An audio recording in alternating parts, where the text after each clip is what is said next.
noches a los que nos ven también a través de la página de la iglesia. Hoy vamos a continuar con nuestro estudio acerca de lo que es las raíces hebreas, y como nosotros sabíamos y hemos estado aprendiendo este último tiempo con el pastor Carlos acerca de la historia de Israel, la historia de Judá, las divisiones en los reinos, y vamos a comenzar con un pequeño resumen, ¿ya? Y vamos a hablar de la conquista a la caída de los reinos, a manera de hacer un colorario, por decirlo así, de lo que hemos estado viendo este último tiempo. Entonces vamos a ir a Josué capítulo 1 para ver cómo comenzó todo esto, después que ellos llegaron del peregrinaje de los 40 años del desierto, llegaron a la tierra prometida que fue Canaán. Josué capítulo 1, versículos 1 y 2, leamos. Sí, acérquelo. Aconteció después de la muerte de Moisés, siervo de Jehová, que Jehová habló a Josué, hijo de Nun, servidor de Moisés, diciendo: Mi siervo Moisés ha muerto.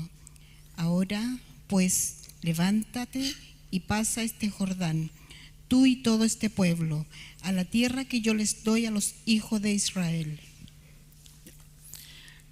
Acá en lo que acaba de leer nuestra hermana, nosotros vemos varias cosas. En primer lugar, Dios le dice a Josué, ¿cierto? Nombra a Josué después de Moisés, pero me quiero detener en algo que me gusta mucho y siempre que puedo lo repito. Ya dice: mi siervo Moisés ha muerto. Y es impresionante si uno lee la historia de Israel desde aquella época hasta el día de hoy. No ha habido en Israel un líder más grande que Moisés. No ha habido nadie más grande en la historia de ese pueblo que Moisés. Sin embargo, el concepto que Dios tenía de Moisés era de un siervo. Y eso me gusta mucho porque dice: mi siervo Moisés ha muerto. Ahora tú, Josué, levántate, toma esta tierra, que es la tierra que les prometí. Josué entra a Canaán, conquistan la tierra, pero cometen errores. Ellos no hacen todo lo que el Señor les dijo, tampoco toman posesión de toda la tierra. Entonces esta posesión es un poco parcial, por decirlo así, no es total.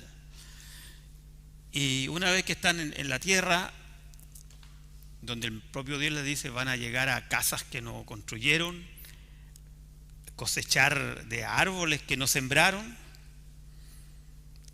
Y comienza algo insólito en el pueblo de Dios, que ellos, al ver que otros pueblos tenían reyes, ya no quieren ser dirigidos por el profeta, que en este caso era Samuel, ¿cierto?, sino que piden un rey. Y Dios les da un rey que fue Saúl. El rey Saúl, la verdad de las cosas es que no vivió mucho como rey. Él más bien fue un guerrero, fue un soldado. Vivió en carpa, vivió en campañas de guerra, pero nunca vivió en un palacio. Saúl nunca estuvo en un palacio. David estuvo un poco más mejorado, por decirlo así, y logró tener casa, vivió como en un palacio, pero eso mismo también le trajo problemas, porque el relato nos dice que en los tiempos en que los reyes van a la guerra, David se quedó en su casa y cuando caía la tarde se levantó. Es decir, se estaba levantando a esa hora y miró por su celosía, ¿cierto? Y vio a la mujer de Urías, y ahí comienza la caída de David. Después vemos a Salomón, el cual pidió sabiduría y Dios le dio sabiduría, pero también esa sabiduría fue acompañada de excesos, de un mal uso y quizás de un uso más bien vanidoso que para la gloria de Dios, ¿ya?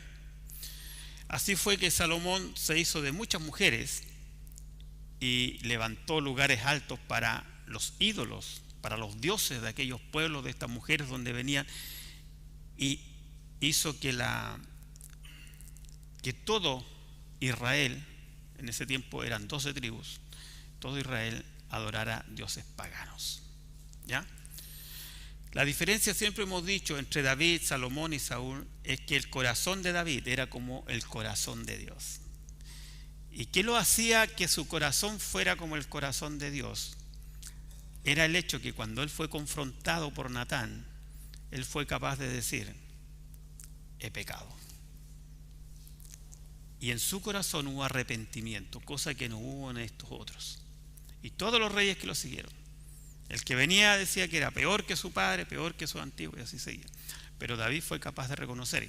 Por siempre hablamos del Salmo 51, ¿cierto? Donde David dice y reconoce su pecado y pide perdón y se reconcilia con Dios. Bueno, esto provocó la división del reino, casa de Israel o Efraín o reino del norte, ¿cierto? Que se va Jeroboam, eso lo hemos visto antes, con 10 reinos, o casa de Judá y reina del sur, Primera de Reyes 12. La división del reino, vamos a ver Primera de Reyes 12, vamos a ver un poco de la división del reino. Recordemos antes que Jeroboam, bueno, Salomón tuvo un hijo llamado Roboam, ¿cierto? Que se quedó en el reino del sur, y Jeroboam fue al norte, con 10 tribus, ¿ya? Vamos a leer cómo este Jeroboam llegó a ser rey y cómo llegó a ser líder. Ahí en Primera de Reyes, capítulo 11, versículo 29. Lea nomás, hermanita. Aconteció, pues, en aquel tiempo, que saliendo Jeroboam de Jerusalén, le encontró en el camino el profeta, Sí, está bien. el profeta Ahías Silonita, y éste estaba cubierto con una capa nueva, y estaban ellos 2 solos en el campo. Sigue hasta el 31. Y tomando Ahías la capa nueva que tenía sobre sí, la rompió en 12 pedazos, y dijo a Jeroboam: toma para ti los 10 pedazos, porque así dijo Jehová, Dios de Israel: he aquí que yo rompo el reino de la mano de Salomón, y a ti te daré 10 tribus. Okay. Entonces ahí vemos la profecía, ¿cierto?, que hay sobre Jeroboam. Jeroboam también. Todo esto, hermanos, todas estas cosas, estas tragedias que vamos a ver hoy día, tenemos que entenderla, que están bajo la providencia divina, todo esto bajo la soberanía de Dios, ¿ya? Aquí también vamos a ver el castigo que viene por la idolatría y por apartarse de los caminos de Dios, pero todo siempre está bajo la mano de Dios. Ahora vamos a ver, dice que la caída del norte, Segunda de Reyes, pero terminemos acá primero para ver esto cómo realmente, por qué se fueron ellos. La historia es más o menos así, para que no leamos todo el capítulo 12. La historia es más o menos así. Roboam va y pide consejo a los ancianos, ¿cierto?, de cómo gobernar después que muere su padre Salomón. Y los ancianos le dicen: mira, tu padre puso impuestos muy gravosos a la gente. Baja los impuestos y van a estar más contentos, les va a liberar de una carga que, bueno, Salomón tenía que sostener un reino de lujos y necesitaba impuestos. Entonces Roboam quedó pensando sobre este consejo y va donde los jóvenes, dice el relato, que se habían criado con él, y le pide el mismo consejo. Entonces los jóvenes le dicen: no, más impuestos. Y Roboam llega a la conclusión de decir: si mi padre lo azotó con látigo, yo lo voy a hacer con escorpiones, ¿cierto? Y le pone más impuestos. Esto hasta el día de hoy, ya no crean que es una novedad lo que están haciendo algunos ingeniosos por ahí.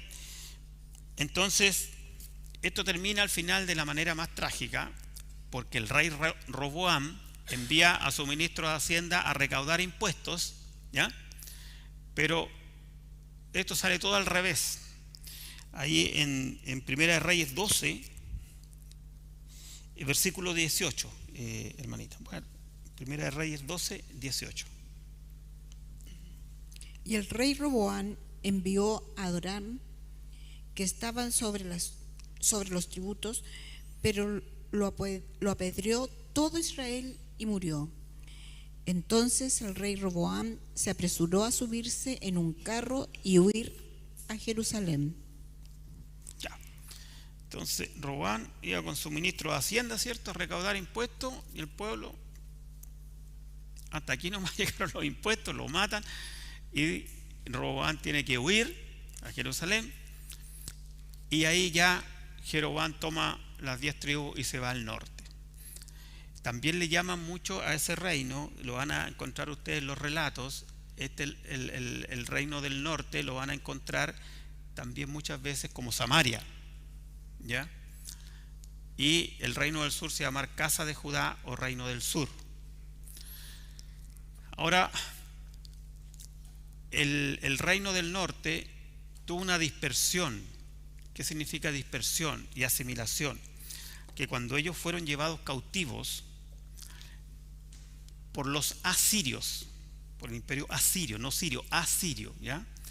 Ellos fueron absorbidos en su cultura, ¿ya? Fueron subyugados en su cultura, y otros tantos, los más, fueron esparcidos por todo el imperio. Entonces, de esas 10 tribus no hay indicios, no quedan registros. En cambio, los que quedaron en el sur, que fueron Judá y Benjamín, sí hay registros, sí quedaron, ellos conservaron su cultura, lo vamos a ver más adelante, que incluso cuando fueron cautivos en Babilonia. También hay que entender que muchos de las tribus del norte, en el tiempo que estaba gobernando Jeroboam, cuando ya vieron la distorsión, se volvieron al sur, se volvieron a Jerusalén. En materia de otro estudio, pero se lo adelanto que así fue todo eso. ¿Ya? Vamos a ver ahora Segunda de Reyes,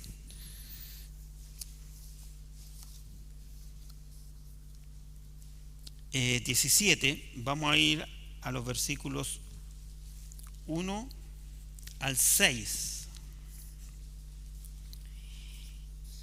En el año 12º de Acaz, rey de Judá, comenzó a reinar Oseas, hijo de Ela, en Samaria sobre Israel, y reinó 9 años, e hizo lo malo ante los ojos de Jehová, aunque no como los reyes de Israel que habían sido antes de él.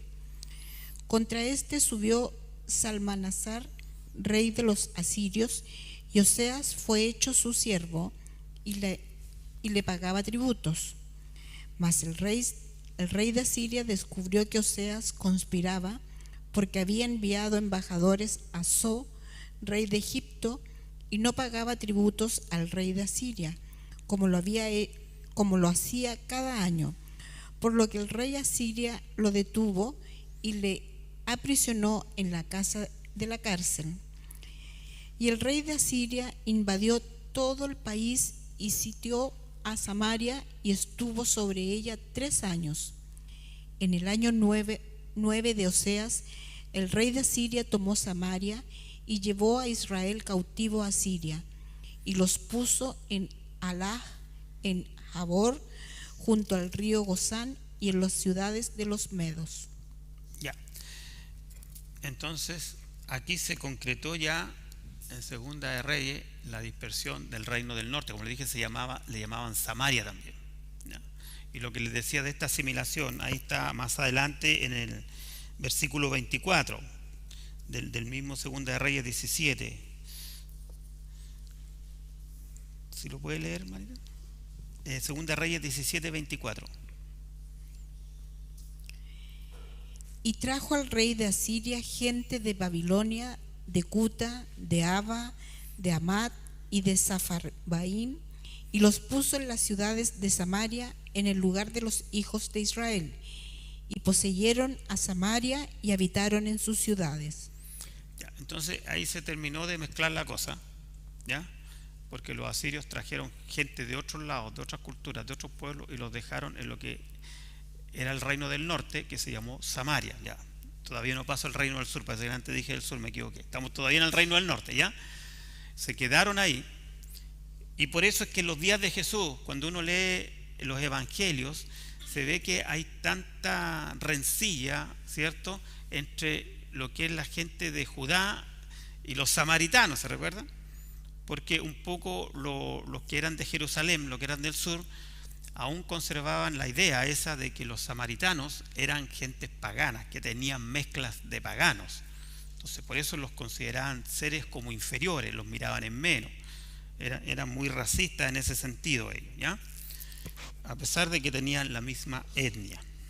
Ya, hasta aquí quedamos con la parte de la introducción. Y esto es un poco lo que quiero que veamos hoy día, hasta donde podamos. Cronología del cautiverio judío.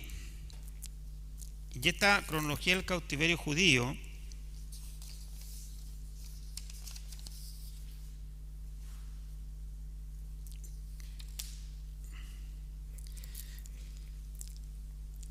aquí estamos en la división del reino del norte, Primera Reyes 12 que leímos, ¿cierto? ¿Me siguen?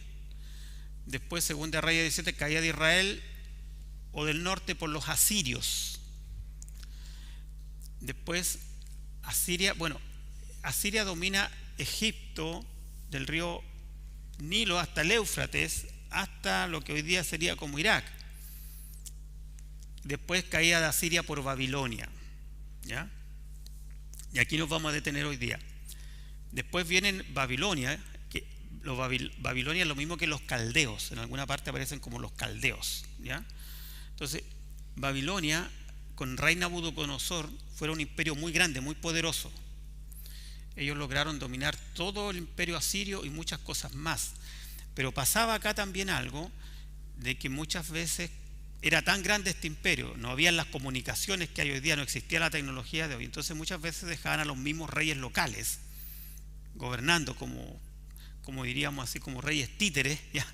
Que servían a Nabucodonosor hasta cuando se rebelaban estos reyes, y ahí nuevamente los llevaban cautivos, los mataban nomás, así de simple. Entonces vamos a ver ahora, vamos a ir por parte. Si alcanzamos a ver del sueño de Nabucodonosor, hoy día sería muy poquito, pero por lo menos quisiera ver esto y esto. En algunos textos ustedes van a encontrar que la deportación es como una sola deportación, pero no es así. La verdad que todos los estudiosos hablan de 3 deportaciones. Lo que pasa es que la última fue la más devastadora, por decirlo así, ¿ya? Arrasaron con todo. Pero hubo unas antes. Ustedes se recuerdan de Josías, ¿cierto?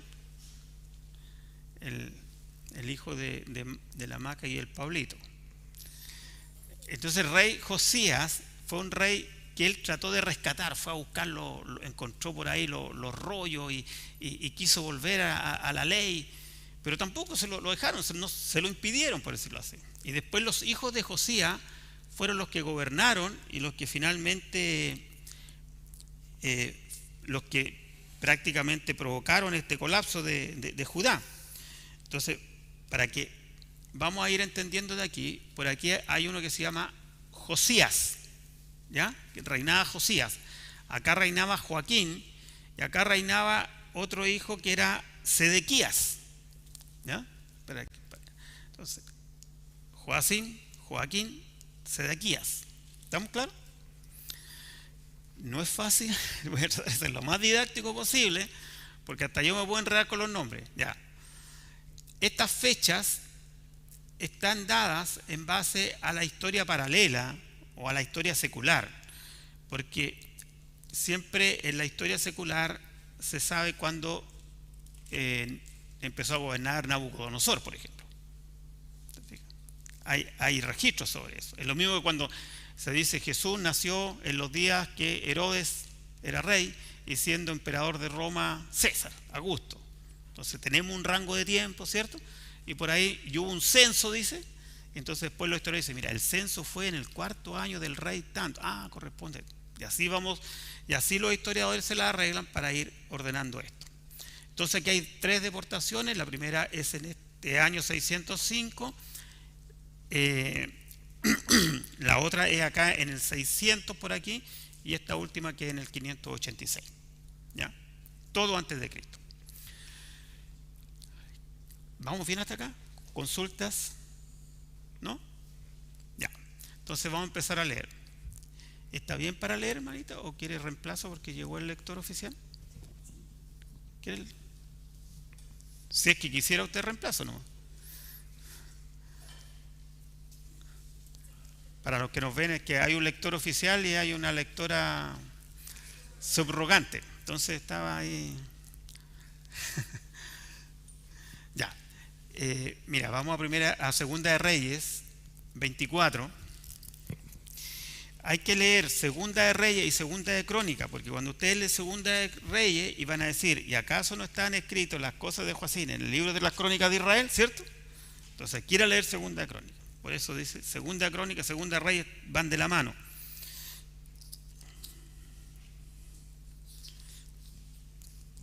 Espero que cuando llegue el pastor Carlos no le digan que yo los dejé más enredados que antes, así que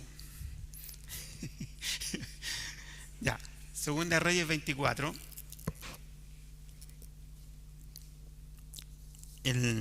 Ahí vamos a ver la primera deportación, versículo 1 y 2, manito por favor. En su tiempo subió en campaña Nabucodonosor. Perdón, disculpe, puede empezar del 23, del último versículo del 23, del 36, del 23-36, para tener el contexto. De 25 años era Joacim cuando comenzó a reinar, y 11 años reinó en Jerusalén. El nombre de su madre fue Zebuda, hija de Pedaías de Ruma, e hizo lo malo ante los ojos de Jehová, conforme a todas las cosas que sus padres habían hecho. En su tiempo subió en campaña Nabucodonosor, rey de Babilonia. Joacim vino a ser su siervo por 3 años, pero luego volvió y se rebeló contra él. Pero Jehová envió contra Joacim tropas de caldeos, tropas de sirios, tropas de moabitas y tropas de amonitas, los cuales envió contra Judá para que la destruyesen, conforme a la palabra de Jehová que había hablado por sus siervos los profetas. Ya, hasta ahí no. Entonces ahora vamos a ir a las crónicas, porque siempre nos dice, y lo que no está escrito acá está en el libro de las crónicas. Entonces vamos a ir a Segunda de Crónicas 36.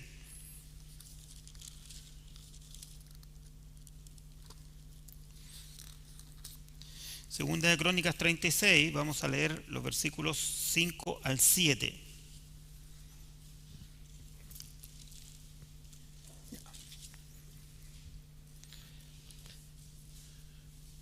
Cuando comenzó a reinar Joacim, era de 25 años, y reinó 11 años en Jerusalén, e hizo lo malo ante los ojos de Jehová, su Dios, y subió contra Nabucodonosor, rey de Babilonia, y le llevó a Babilonia atado con cadenas. Ya. El 7. También llevó Nabucodonosor a Babilonia de los utensilios de la casa de Jehová, y los puso en su templo en Babilonia. Ya. Y el versículo 8 dice, y los demás hechos de Joaquín están en tal parte, ¿cierto? Entonces, estamos con Joacim, y esto sería la primera deportación. ¿Ya? Joacim es tomado prisionero, es llevado, pero no fue solo. Vamos a Daniel capítulo 1 y vamos a encontrar que acá también en esta primera deportación llega Daniel con sus amigos, con los 3 amigos, ¿cierto? Ya. Daniel capítulo 1 del 1 al 7.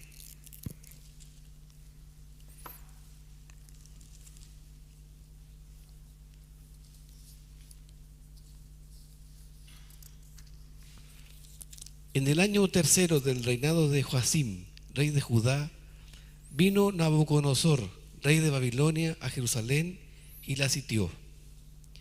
Y el Señor entregó en sus manos a Joacim, rey de Judá, y parte de los utensilios de la casa de Dios, y los trajo a tierra de Sinar, a la casa de su Dios, y colocó los utensilios en la casa del tesoro de su Dios. Y dijo el rey a Aspenaz, jefe de sus eunucos, que trajese de los hijos de Israel, del linaje real de los príncipes, muchachos en quienes no hubiese tacha alguna, de buen parecer, enseñados en toda sabiduría, sabios en ciencia y de buen entendimiento, e idóneos para estar en el palacio del rey, y que les enseñase las letras y la lengua de los caldeos. Y le señaló el rey ración para cada día. Disculpa, salta al 7 nomás, Sergito. A estos el jefe de los eunucos puso nombres.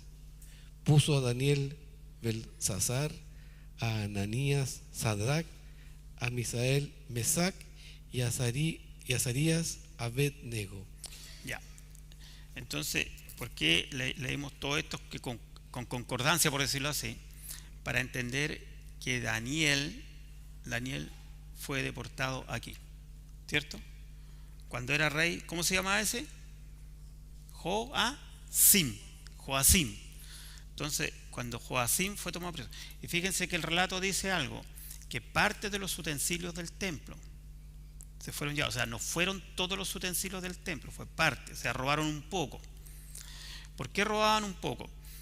Porque todavía el rey Nabucodonosor hacía alianzas con ellos. Le decía a Joacim, por ejemplo, mira, te voy a dejar, que eso fue lo que hizo, te voy a dejar de rey, no te preocupes, pero tú todos los años tienes que darme tributo. ¿Qué es lo que hacía Joacim y los reyes locales? No le daban tributo a Nabucodonosor, sino que escondían el tributo, no sé, algo hacían para no entregar los tributos, como incluso es más, después vemos como el tercero hace alianzas con Egipto para querer rebelarse contra Nabucodonosor, y ahí es donde queda ya la escoba, ¿ya? Entonces, ahora alguien dirá, bueno, ¿y por qué dejaban a estas personas ahí? ¿Por qué los dejaban? Personalmente creo que nadie quería estar en Samaria, o sea, entre estar en Babilonia en la corte y estar en Samaria. El ejemplo más práctico nos pasa todavía hasta el día de hoy en nuestro país.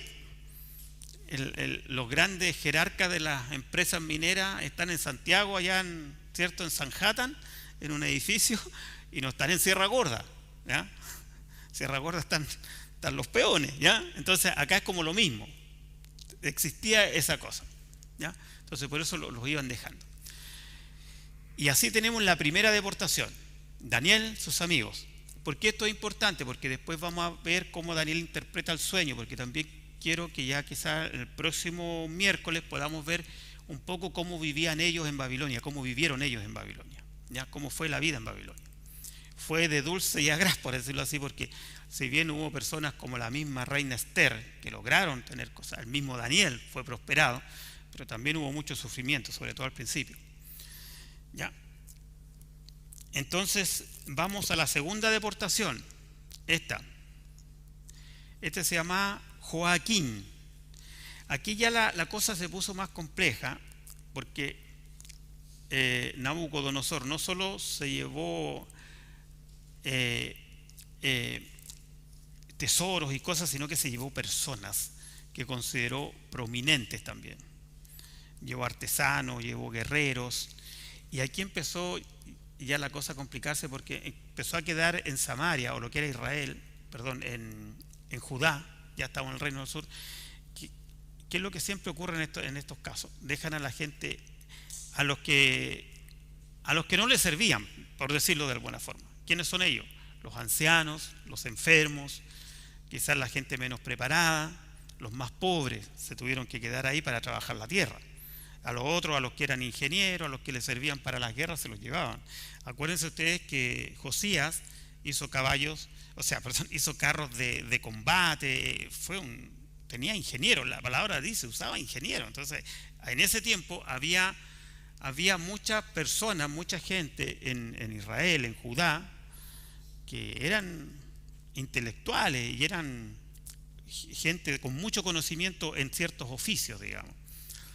Trabajaban los metales y esas cosas. De hecho, no me cabe duda que la construcción de los jardines colgantes de Babilonia lo hicieron los judíos. ¿Qué duda cabe sobre eso? ¿Ya? Y toda la grandeza de Babilonia en parte se debió a ellos. Ya, entonces ahí tenemos, vamos a Segunda Reyes 24. Vamos a estar entre Segunda Reyes y Primera de Reyes, ¿eh? Segunda Reyes 24. Versículos 10 al 17.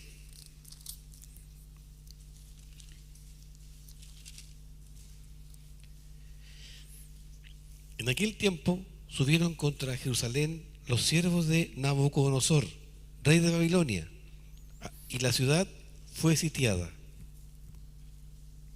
Hasta el 17. Vino también Nabucodonosor, rey de Babilonia, contra la ciudad, cuando sus siervos la tenían sitiada. Entonces salió Joaquín, rey de Judá, al rey de Babilonia, él y su madre, sus siervos, sus príncipes y sus oficiales, y lo prendió el rey de Babilonia en el 8º año de su reinado. Y sacó de allí todos los tesoros de la casa de Jehová y los tesoros de la casa real, y rompió en pedazos todos los utensilios de oro que había hecho Salomón, rey de Israel, en la casa de Jehová, como Jehová había dicho. Y llevó en cautiverio a toda Jerusalén, a todos los príncipes y a todos los hombres valientes, hasta 10.000 cautivos, y a todos los artesanos y herreros. No quedó nadie, excepto los pobres del pueblo de la tierra. Qué terrible. Una detención, eso es lo que les decía. Él dejó ahí a personas quizás que eran pobres, algunos que estaban enfermos, a los más ancianos, y todo destruyó, que no le servían a él para trabajar, para producir, ¿cierto? Continúa nomás, hermanito. Asimismo, llevó cautivos a Babilonia a Joaquín, a la madre del rey, a las mujeres del rey, a sus oficiales y a los poderosos de la tierra. Cautivos los llevó de Jerusalén a Babilonia. A todos los hombres de guerra, que fueron 7.000, y a los artesanos y herreros, que fueron 1.000, y a todos los valientes para hacer la guerra, llevó cautivos el rey de Babilonia. Y el rey de Babilonia puso por rey en lugar de Joaquín a Matanías, su tío, y le cambió el nombre por el de Sedequías. Ya. Acá estamos viendo ya una historia triste, desoladora, ¿cierto? Siguen llevados cautivos, siguen tomando más utensilios de la casa del templo y de la casa del rey, ya dan otro paso, ¿cierto? ¿Por qué toman los utensilios de la casa del rey? Porque se lo llevan preso ya. Lo tomaron preso a este Joaquín, ¿ya? Lo tomaron preso. Y ponen por rey a un tío de él. Como le digo, sigue esta lógica de dejar a una persona ahí, con la condición de que de nuevo, de que este que se quedara acá, cobrara tributos y le mandara a Nabucodonosor. Este se llama Sedequías, ¿cierto? Sedequías. Pero ¿qué pasó con Sedequías? Sedequías salió nuevamente con unos de Edom, después con otros que eran de más allá de África, que era Egipto, y hicieron conspirar contra Nabucodonosor. Entonces ahí el Señor dijo, allá, este es el motivo, y ahora le pasa la planadora a Nabucodonosor, y ahí ocurre lo que se llamaba la tercera deportación, que en algunos libros ustedes la van a ver como la primera, así no sé por qué, como que hubo una sola. Pues la verdad que fueron 3, nosotros acabamos de leer que fueron diferentes. Primero Joaquín, y ahora va a ser esta otra que es la más terrible de todas, porque aquí ya no queda nada. Aquí vamos a ver una cosa ya en que destruyen toda esta gente, ¿ya? Entonces vamos a ver, esto está en Segunda de Reyes 25, Segunda de Reyes 25, y también está en Segunda de Crónicas. Vamos a empezar por Segunda de Crónicas 36 primero, del 17 al 21.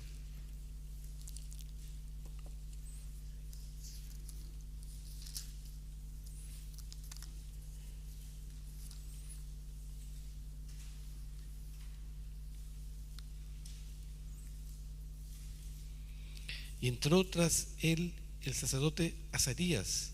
No, Segunda de Crónicas 36. 36.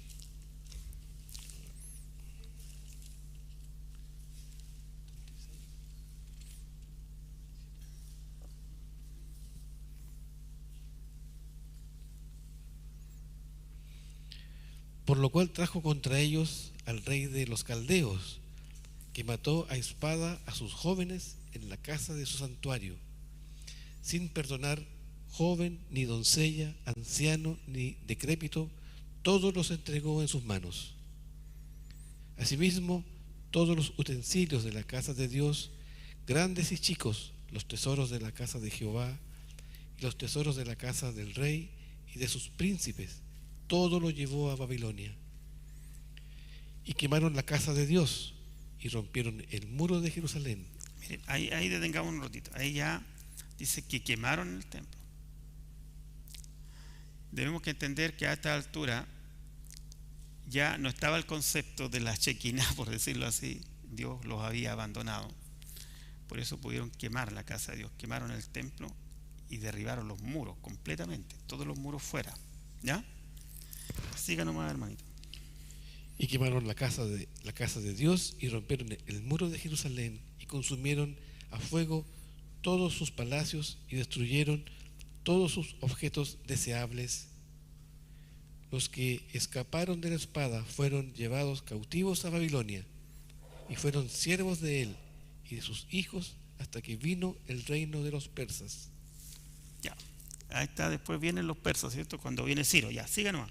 Para que se cumpliese la palabra de Jehová por boca de Jeremías, hasta que la tierra hubo gozado de reposo, porque todo el tiempo de su asolamiento reposó, hasta los 70 años fueron cumplidos. Ya.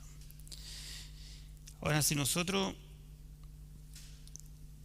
vemos lo que está pasando, porque les dije que era importante que vamos a ver lo del sueño de Nabucodonosor, porque la primera, la segunda y la tercera deportación dice acá que es solamente por 70 años. Después vamos a ver el otro miércoles que es la profecía de Jeremías. Jeremías dice que solamente van a ser 70 años los que van a estar cautivos a contar de esto, ¿ya? Y cuando se cumplen los 70 años, después Ciro, que era el imperio medo-persa, derrota a Nabucodonosor y son ellos los que mandan, y ahí hace que retornen, y eso también lo vamos a ver. El tercer punto que vamos a ver va a ser el retorno, ¿ya? Pero quería que vieran ustedes esto que es la desolación, todo lo que ocurre producto solamente del pecado de Israel y de Judá. Todo terminó, una deportación, segunda y la tercera deportación.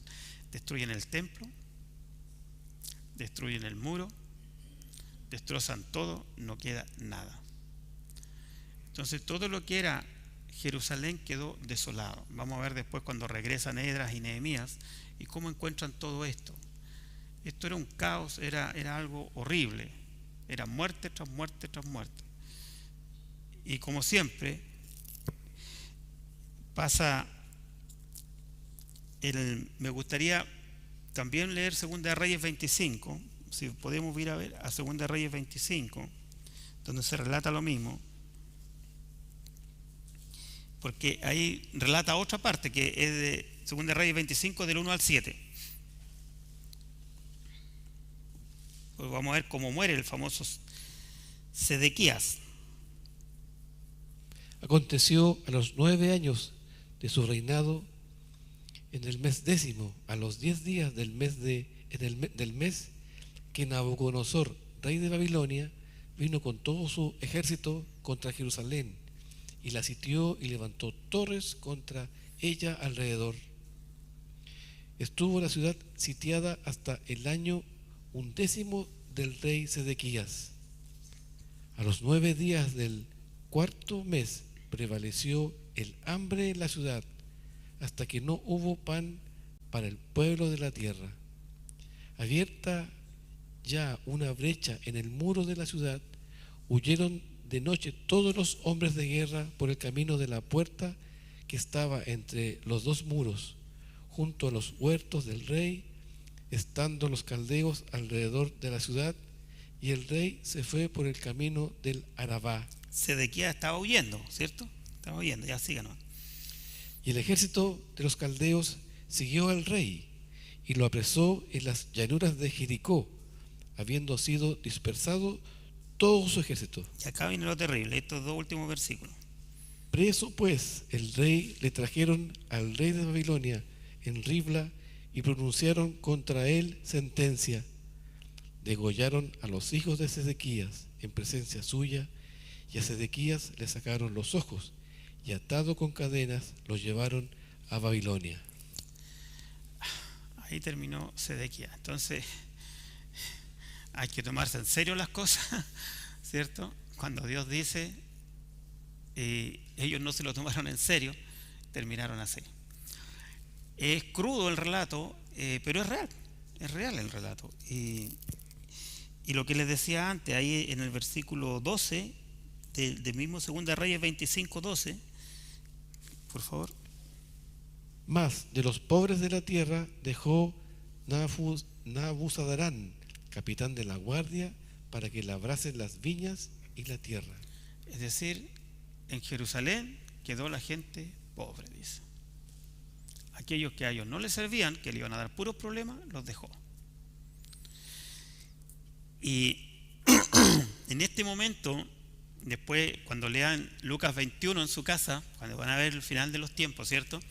Entonces, porque aquí ya, después de esto, aparece lo que el Señor Jesús dice, los tiempos de los gentiles, o tiempos de los gentiles. ¿Qué significa? Que van a haber 4 reinos, o 4 imperios, ¿ya? Que son los imperios más grandes que han habido, ¿ya? Babilonia, Persia, Grecia y Roma, ¿ya? Que son parte de lo que ve Daniel, ¿cierto? El sueño Daniel. Y ese tiempo de los gentiles comienza evidentemente con Nabucodonosor. ¿Por qué le llaman tiempo de los gentiles? Porque es el tiempo en el cual Israel es llevado prisionero y desde ahí nunca más Israel se ha podido librar de sus enemigos. Y es el tiempo en el cual gobiernan los gentiles, ¿ya? Hasta cuando venga el Señor Jesucristo en su segunda venida y entremos al reino con el Rey de Reyes y Señor de Señores. Y ahí se va a terminar los tiempos de los gentiles. Después lo mismo que usa en Apocalipsis. Entonces nosotros tenemos que ir enganchando, porque todas estas cosas las hacemos, ¿cierto?, para conectar el Antiguo Testamento con el Nuevo Testamento. ¿Me siguen la idea? Entonces cuando después veamos nosotros esa parte, lo vamos a entender mejor. Quisiera ya para ir cerrando esta idea, ustedes se hagan una idea porque de cómo era la vida de triste para ellos en Babilonia. Y eso está en el Salmo 137. Salmo 137. Vamos a leer los primeros 6 versículos para que tengan una idea de cómo vivían, aunque como les dije, después fueron prosperados.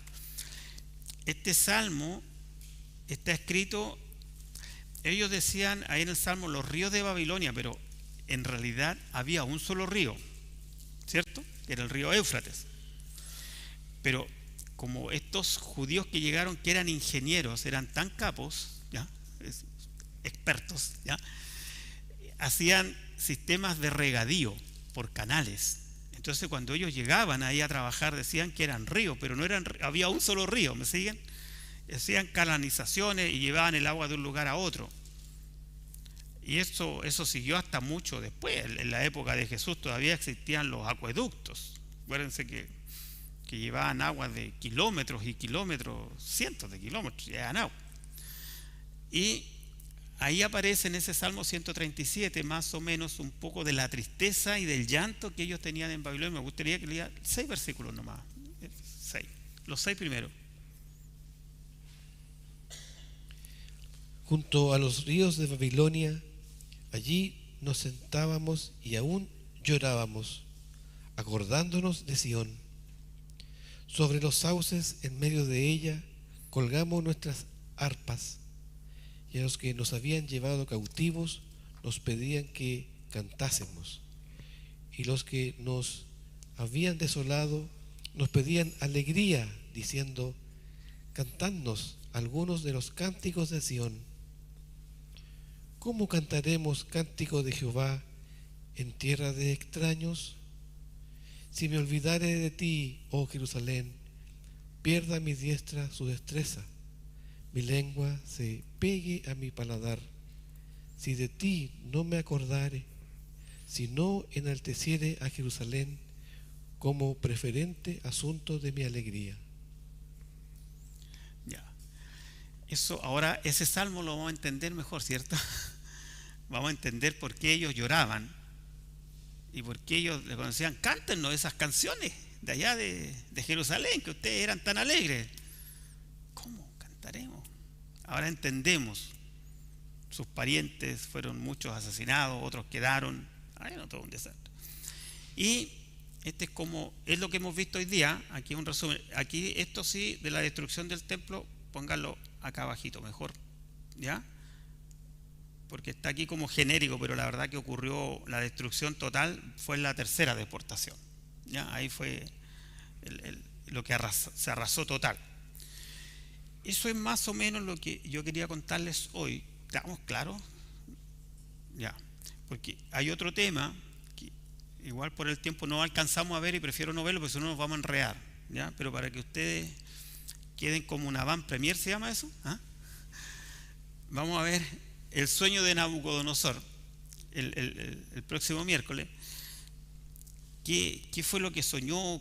¿Qué significa eso? Los reinos, el pie de bronce con el pie los pies de barro, los 12 dedos, todas esas cosas, y cómo eso encaja con el Nuevo Testamento y cómo encaja con la profecía del Señor Jesús y cómo después se relaciona con el Apocalipsis, ¿ya?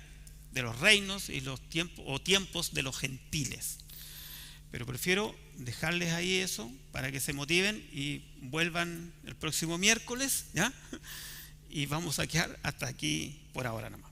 ¿Les parece? Ya. ¿Quiere orar, hermano Sergito?